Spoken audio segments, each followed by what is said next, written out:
Hindi biro kung paano mapapanatiling matatag at masaya ang isang relasyon.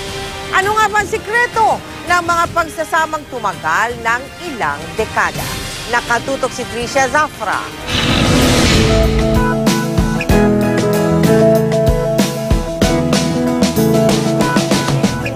Simple lang ang hanap noon ng 77 taong gulang na si Ligaya sa isang lalaki. Palabiro, ganon, o di kaya yung maano naman maalalahanin naman. At nakita niya ito sa kanyang first and last boyfriend na si Ben. Nagustuhan ko sa kanya.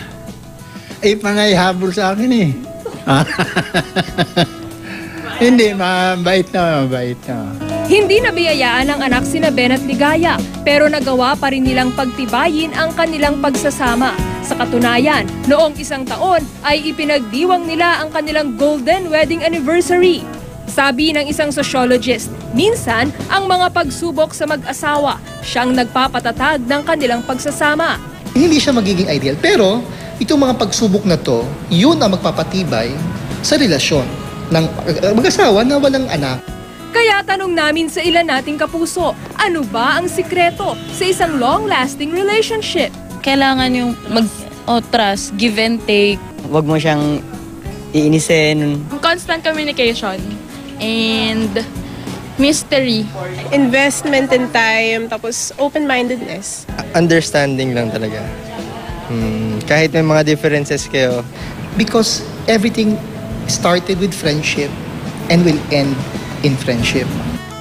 Sabi ni Ben at Ligaya, kahit sila'y parehong senior citizen na, hindi sila nakakalimot na mag-date.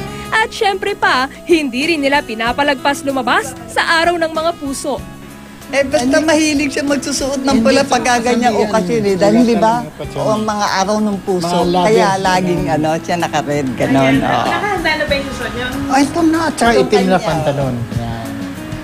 Gaano katagal man ang inyong relasyon, tandaan na minsan ang sukatan ng wagas na pag-iibigan nasa tibay ng pagkakaibigan, ilang taon man ang magdaan.